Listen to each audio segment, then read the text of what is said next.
There is no way the episode ended like it did. I don't believe it. No. That's cap. Run it back. There's no way that just happened. We spent an entire arc trying to save her. To save her and bring her into the Familia. There's no way Harahime goes out like that. I don't believe it. I actually don't believe it. I find that hard to believe. It's not that I don't want it to happen. Shit happens. But there's no way that happens. I just find that so hard to believe. There's going to be some shenanigans for sure. I feel that way with Makoto as well. But, man, this show, they really find a way just to make the situations worse and worse, don't they? They really do. They find a way to make the situation get progressively worse as the season goes on. It's very impressive, because I've said this every episode. I don't know how they're getting out. Like, we're going to have a search party come and save them. Which we do see in this episode. So let's get straight into it, actually, and talk about Danmachi, Season 4, Episode 13, technically, because it's a roller coaster yet again. So our episode begins immediately with a bad omen. What a great way to start. As we transition to Tsubaki, actually, who is basically like the second in command for the Hestia Familia, as she's using Hestia Familia's forge, actually, as she promptly breaks a hammer there, as she says, "Damn, I agreed to house sit for them, help myself to their forge, and then I broke a hammer."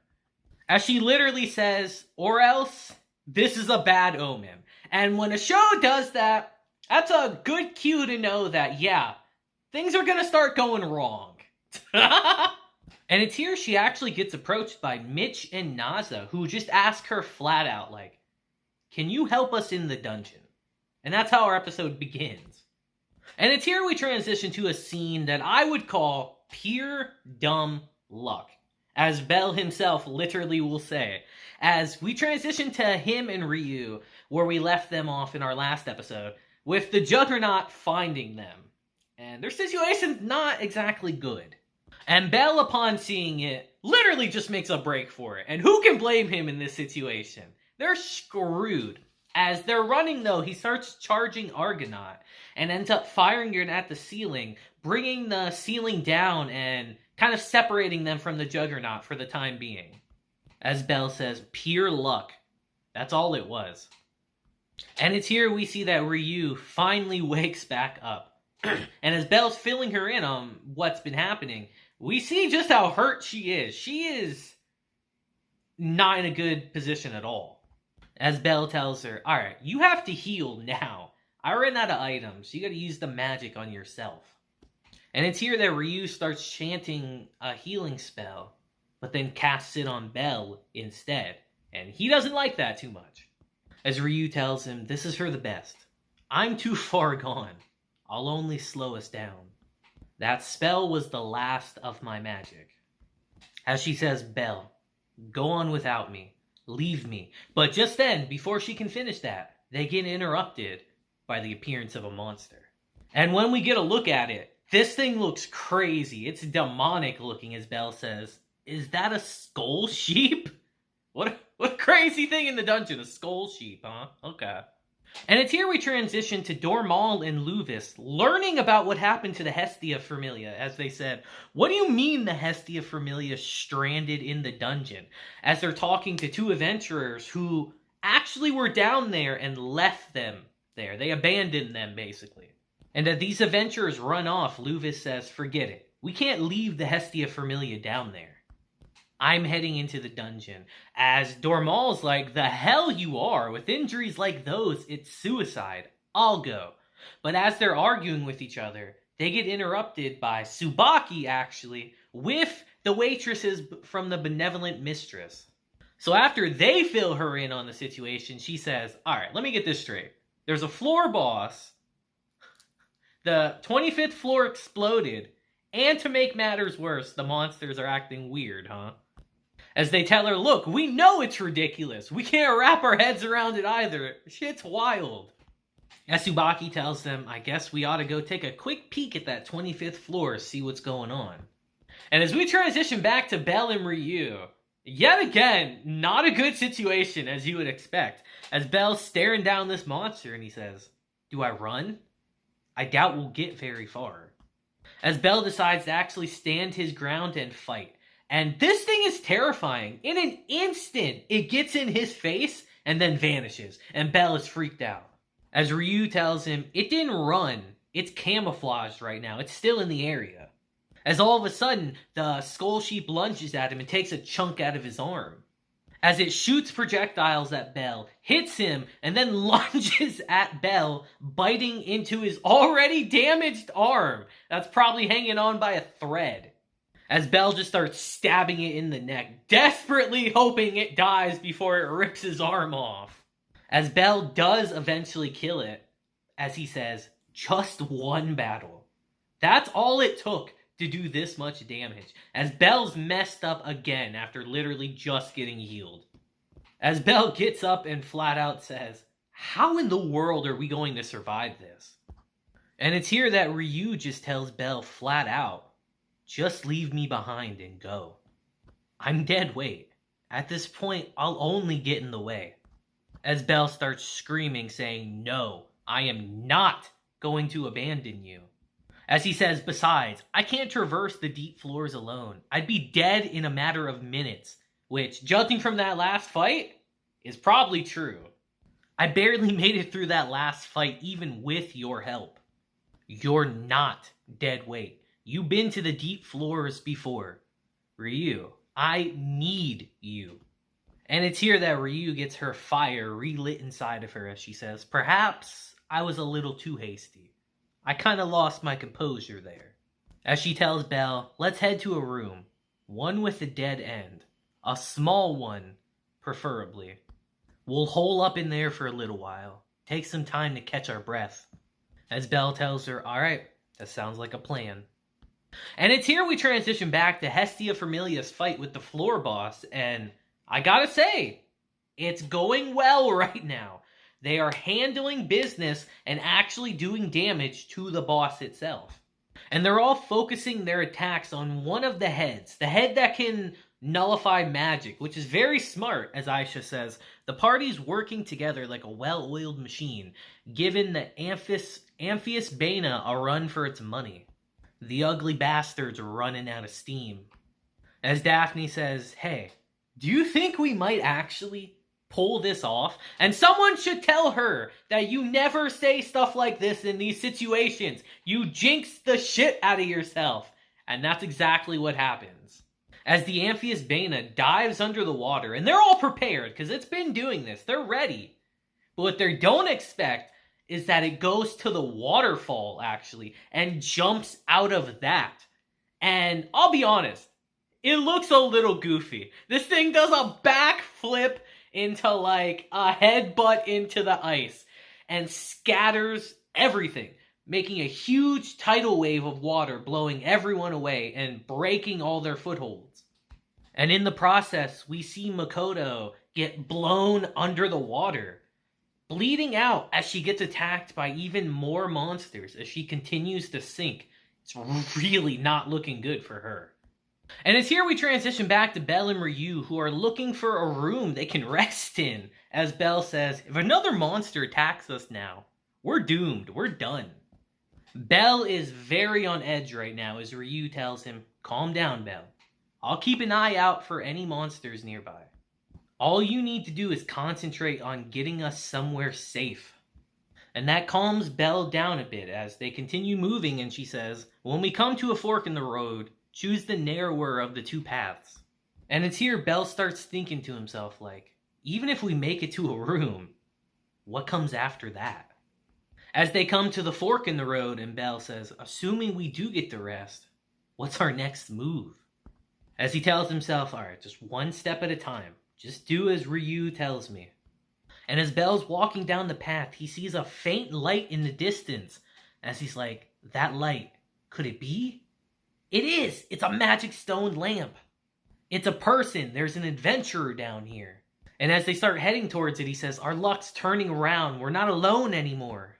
But as they make their way to the light, the reality, the cold reality of the situation happens. As they see that the adventurers they thought they'd find are all dead. One of them from suicide. As Belle says, I knew it.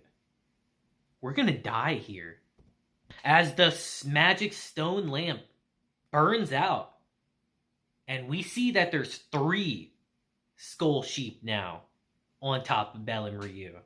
And Belle is terrified as he actually screams at them to stay away and starts shooting fireballs at them like crazy, really using his magic irresponsibly in this situation. As yet again, he collapses the ceiling and separates them. But this time, he's kind of trapped himself in this room with Ryu. As Belle literally falls to his knees and starts basically having a panic attack right here. As Ryu says, get a hold of yourself, Belle. As we see Belle's eyes start to go limp and Ryu realizes, damn, this is mind down, this isn't good. And in case you guys don't know, real quick, mind down is what happens when you use too much magic and you actually pass out from the strain of it. As she grabs Belle's face and says, look at me, Belle. As she actually slaps the hell out of him to snap him out of it. She puts a hand on his shoulder and says, I know it's difficult, but listen to me. Belle, there's no reason to weep. Yes, we've stumbled across the remains of fellow adventurers, but that doesn't change anything about our situation. Rather, we've reached our destination, a room to rest in. That's progress we've made. So please, don't let this discourage you.